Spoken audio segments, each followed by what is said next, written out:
let's look now, since the Chiefs are officially out, let's look at the updated playoff picture, Casino. Now, again, the only game we still have tonight, Monday Night Football, Means nothing. well, it Actually, does well, for the it Steelers does a for the little Steelers, bit, and you're right, you're right. especially since the Ravens won yesterday and they currently sit at 47%. So tonight Yeah. for the Steelers, if they lose, their playoff probability is less than the Ravens, which means obviously that means people think the Ravens are going to win the AFC North. However, they currently are in fourth place, sit at a 54, and if they win, it jumps all the way up to a 61%. I love how there's only a 16% sway in win to loss. Like, they have Yeah. no idea who's gonna win this division because these teams No. are both just shit. Yeah, and then, as far as the Dolphins, they have a 1% chance, so it really You know, doesn't matter. and I say shit, but, the Patriots are probably gonna lose to them next week anyways. Well, also for the Dolphins, this is honestly feels like just an audition for not only their head coach, but their players of Oh, basically where all 100%, of them are gonna go next year. Like, that's what 100%. it feels like for them. But as far as the rest of the AFC, now that the Chargers beat the Chiefs, they're at a 92%. So pretty much everything in the AFC is locked in.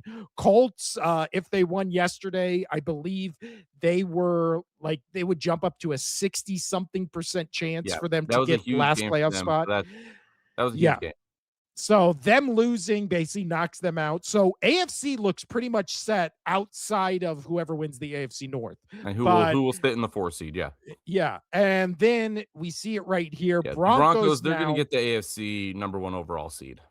which I was talking to Justin, who you know yesterday, who Yeah. is a big Bills fan, and Oh, he I he I was I need to saying text him. I need to text him. I need to yell at him. uh, he was talking about, well, as a Bills fan, because he's like new to football and liking football and watching it. So why So is he a he Bills was fan? like, he just said he liked Josh Allen, the city, the Well, culture, all that kind of stuff. that's fair. Yeah.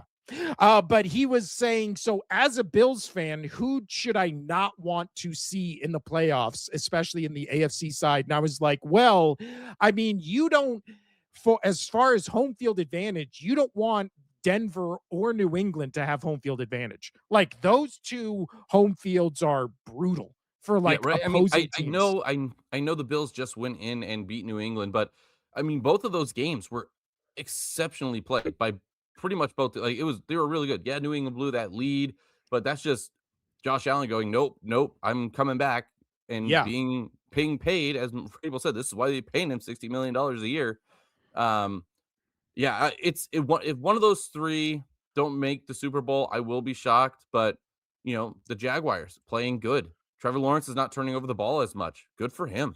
Like, he's Yeah. getting Jacoby Myers really helped. That gives them another option. It kind of opens up their offense a little bit more. I'm not saying he's the superstar on that team, but he definitely helps pull some defenders off of other players, which is nice. The Jags are starting to look good. That defense for the Texans, exceptional. Harbaugh with the Chargers look great. I don't think they're going to do too much with that offensive line. Justin No. Herbert. Well, that's what I was telling him in the playoffs. I was like, you either want to play whoever wins the AFC North or the Chargers. I feel like those are Yeah, the only two teams in the AFC where you want to play them. He was yeah. like, what about the Jaguars? And I was looking and I was like, No. what about the Jaguars? The Jaguars defense is like top 5 to 10 in almost every single category. Yeah, And they currently are the number one rushing defense and second in the league in turnover differential, only to the Bears. yeah. So the Again, now I'm going to Jaguars, tell you again. Now it's 4 weeks ago. yeah. You're overlooking the Jaguars. They are playing really good football, like Well, really good team football. also, what is it? 4 weeks ago, they also isn't that the game after they blew out the Chargers by like 30 plus points? I think I'm so. pulling it up right now. But yeah, they especially going back on the Jaguars season. Yeah, that was 5 weeks ago. They blew out the Chargers by 31 points. They also beat the Colts in a blowout. They destroyed the Jets yesterday. That was Trevor Lawrence had like 58 fantasy points, which Dude, is yeah, he insane. six total touchdowns. Dear God. And then what is it? They were in a close game until the final couple minutes against the Seahawks. Almost beat them. They beat the 49ers. They beat the Texans. They beat the Yeah, Chiefs. They beating got playoff teams or yeah, teams that were right on the the edge of the worst playoffs. loss they've had all season was they got blown out by the Rams. But again, Rams That's might be the still best team in the league. might be. Like, They are the best team in the league. Yeah, yeah. they had one slip up against the Panthers, but guess what? Their offense still played um decent. It was just the too many turnovers, and the Panthers capitalized on those turnovers. Like that was it. Like it was a very close game. Like they're the Rams are the best team in the league, and if they don't win the Super Bowl, sad jokes on them. However, the interesting thing in the NFC is what a whirlwind it's been for the Bears, where after that Black Friday game against the Eagles, they were the number one seed, and then they lost a game, so they dropped to the seventh seed. And now, because the Packers lost yesterday, they're back up to the two seed. So the Bears and Packers are just And jumping back and forth let's from pull up the NFC, and let's talk about that for a second. Like, so you're talking about the Bears and the Packers.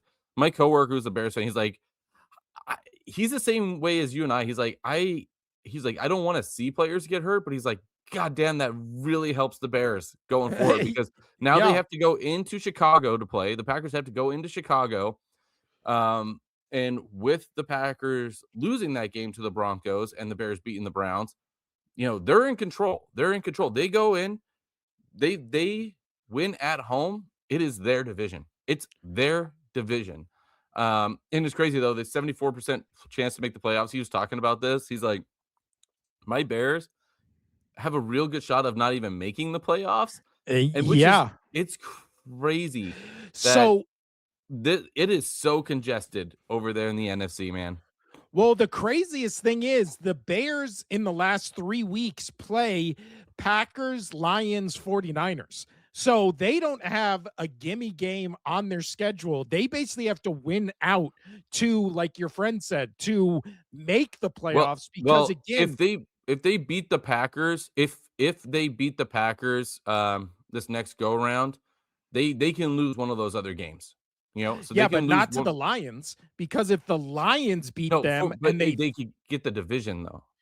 I get what you're saying. So right now the Because Bears are 10 and The 4. Lions are not going to catch. Oh no, the Lions could, right? Yeah, they The could. Lions can catch them because again, Packers 9-4-1, Lions 8-6, Bears are 10-4. Yeah, So it would come again, down to basically last game of the season. last game of the season. Yeah, So because again, who and knows what the then they're fighting 49ers they're are? fighting with the Niners for a playoff spot. Like, dude, this is getting really really fun. That division that division is going to be fun. Well, also, it's fun that they all play each other the last couple weeks because, again, it is insane that the Bears are the second seed right now. They could, in 3 weeks, either be out of the playoffs, they could be the seventh seed. If the Rams lose a couple games, they could be the number one seed because they're the only team in this mix that holds the tiebreaker over the Eagles. So the Bears legitimately could be the one seed, the two seed, the three seed, the seven seed are out of the playoffs in the next 3 weeks. That's I again, if you're a Bears fan, you got to be Well, like shitting bricks. my coworker, he's like, we're playing with house money. He's in the same boat as I am. Like, so my older brother, we have our Patriots chat. Our buddy who listens to this show, who's in that Patriots chat, we had a text separately because we were tired of my brother. I'm normally the negative person, and my brother is like just hammering negativity. And I'm all blurry now. My brother's hammering negativity, and I'm like, dude, we're 11-3, and we still hold our destiny to win the division. Like, we are sitting good. Like, we're eating good here, man. We're playing with house money. Nobody expected us to have 11 wins. He's like, yeah, but we're not going to get the number one overall seed. I was like, did you have that on your bingo card? Was that Yeah. even on like, I mean, if you wanted to get brave and put up, like in a corner slot or like in a second corner slot or whatever, that the Patriots could win the division, okay, that's that was a bit of a reach before the season started, but you could have gone for that. Maybe you got lucky. And that one looks like it's a real good chance of making it. Because essentially what happens there is the Patriots, if even if they lose to the Ravens, as long as they don't lose to the Dolphins or the Jets, if they don't lose to the Dolphins or the Jets, they win the division. They win the division as long as they don't lose to the Dolphins or the Jets. Whatever happens against the Ravens, because the conference wins matter, right? And the second tie break, New England and the Bills have split, even if they have the same record going into last week. As long as the Bills or the Patriots don't lose to Dolphins, Jets, they get the division. So we're sitting good. Like, we're sitting really good. The only game that scares me, Jets don't scare me. Dolphins, a little bit. Just a little bit. But Tua has to go up to New England to play, right? That is not going to be good for him. So what I was getting at there is what was I making the reference with the NFC? Sorry. To be honest, I don't know. We were talking about the NFC and you jumped to the Patriots. Yes. So let's go back to the NFC casino. Oh gosh, darn it. Also, no, I got it. I got it. I figured it out. I figured it out. I was talking about house money and this and that. And so my coworker, who's the Bears fan, we're working last night, and we're just like, yeah, like, why we can't be upset, and yet my brother's upset. Apparently, his family is like all freaking out about it, this or that, and it's like, I mean, that's good, but you guys, the Bears, the Patriots, like these teams that weren't expected to do anything are, whatever happens, it's a successful season. It's a successful season from where you're at. Yeah, you want to make the playoffs, and the Bears have a more sketchy run here in the last 3 weeks, especially with the teams that they play. But they could do this, and they can do this. They make playoffs, and everybody's going to be happy about it. I'm going to be happy about it. I want to see Packers Bears playoffs. I want to see a playoff game between the Packers and the Bears so bad. Well, the crazy thing is with the AFC in terms of the NFC. Sorry, I went off on tangents. I pulled a BJ and I went off on my team tangent somehow.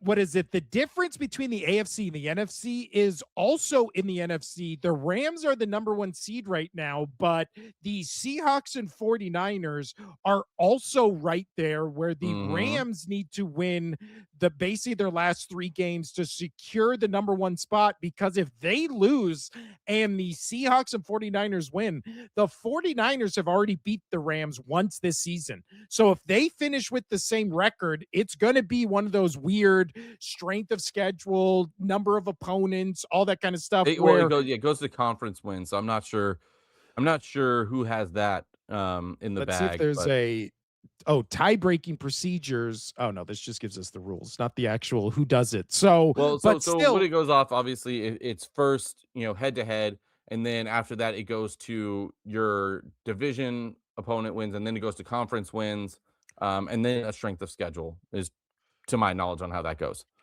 Yeah. So there is a real possibility that not only could the Bears slide from 2 to 7, the Rams could also slide from 1 to 2 to 3 to 5 to 6. Like, there is so much on the line the last 3 games of this season, where the NFC West is going to get 3, the NFC North is going to get 2. Like, there's still a possibility. This coming week is going to be another massive week, because for the divisions, because you have Rams Seahawks, right? And I don't want to rule out the Niners to win that division, but I'm going to rule the Niners out to win that division. I think it's going to be the Rams or the Seahawks. That's just me personally. But it's going to be coming down to this next game, Rams or Seahawks. Like, who's going to win that game? And also it's on Thursday night. Ugh. Why would you put that game on Thursday night? A game that actually matters. It's a standalone game, and they're going to. But then the Seahawks play the Panthers, and then they play the Niners. The Rams. Let's get to the Rams here. The Rams final game. Seahawks, Falcons, Cardinals. So they got the easier way. If the Seahawks want to win this division, they have to beat the Rams. They have to beat the Rams, and hope for the best after that. But the Panthers are going to be feisty because they're still trying to win their division, and they had it, even though it's most likely going to end up Tampa Bay and and the Panthers are going to miss out. Losing to the come on, dude, you lost to the Saints twice. Like, you lost to the Saints twice, man. Like Well, you wanted to also, win. You should be weren't 9. You should be 9-5. weren't I the digress. Panthers, they were like 65% playoff probability after last week, and now they have dropped all the way down to 23%. Yeah, So, because everybody, the numbers expected them to beat the Saints, even though they lost to them earlier this year. But yeah. The whatever. Panthers again. Also, the Panthers' last 3 games, we just talked about it. Buccaneers twice and Seahawks. There's not Mhm. one gimme game in those 3, and then Yeah, the and Bucks. then the Niners, they have the Colts coming up. They have the Bears, and then they have the Seahawks. Like this is some fun shit. The Yeah, NFC, AFC, as you said, is pretty locked up outside of whoever's going to get that 4 seed between the Ravens and the Steelers. yeah, Um, and because even I'm going to even say, I mean, knock on wood here, but like the Patriots, they pretty much have that locked up. I mean, as long as they don't lose one of their last 2 games against the Dolphins or Jets, and even if they do lose one of those, the Bills might slip up against the Eagles. Who knows, right? And that well, that could go Josh in the Allen has favor. never beaten the Eagles. He's never There you beat them. go. So, I mean, I'm gonna say it's pretty damn locked up. I think that's a 63% chance or something like that for the Patriots to win the division. I'm gonna call that locked up. So it's essentially that 4 seed. NFC, dude, this is I'm gonna be locked in on the NFC games so hard over the next 3 weeks. It's gonna be Yeah, great. There's a real good scenario that going into the last game, you don't know who's 3 to 7. yeah. Well, also, if Seahawks and 49ers keep winning, Rams stumble once, you don't know who the 1 through 7 seed is gonna be. Because Rams, again, they lose 1 week, Yeah. Seahawks, 49ers win, Seahawks would be a 12-win team, Rams would only be 11. So, you don't know who's gonna be the 1 through the 7th seed, because again, Eagles hold tiebreakers over everybody but the Bears, but again, if the Bears lose to the Packers, then the Packers would jump the Bears, and the Eagles hold the tiebreaker over the Packers. Oh, So then delightful. they would be the 2nd seed, and Bears would fall to the 7th seed. It's again, Chiefs being out is one of like 3 of the best things that could happen this season. The second one is this, which is just completely new teams all fighting for a different seed. And again, I was talking to Justin yesterday and I was like, I want the Rams, if my team can't get the number 1 seed, I want the Rams to get home field advantage in the NFC Yeah. because that's not a home field advantage. The Rams feel like they've never played a home game where the opposing team's fans didn't outnumber their own. Yeah. Like, So for our listeners, there's ESPN just put out a really good I got it on the ESPN app, but it just says 2025 NFL playoff picture, AFC, NFC seed and projection chances. And it is here, I'll just kind of pull that up. It's extremely delightful. They give all the chances of they have make playoffs, win division, earn by, make Super Bowl. Um, and then for the NFC though, it is it is like the numbers are wonky as hell, and everybody has a shot. Everybody has a shot. It's that it's is it's well, delightful. It's a the really only good 2 graph. I teams. haven't I haven't seen a graph like this in a good while on where this is what I wanted when you look up, hey, chances this or that. And it's always just like they have like a couple numbers and then just like a paragraph of words. And I'm like, no, I want to see an actual breakdown. Like, Yeah. so this is really good. ESPN did a good job with this. Um, check that out. It's great.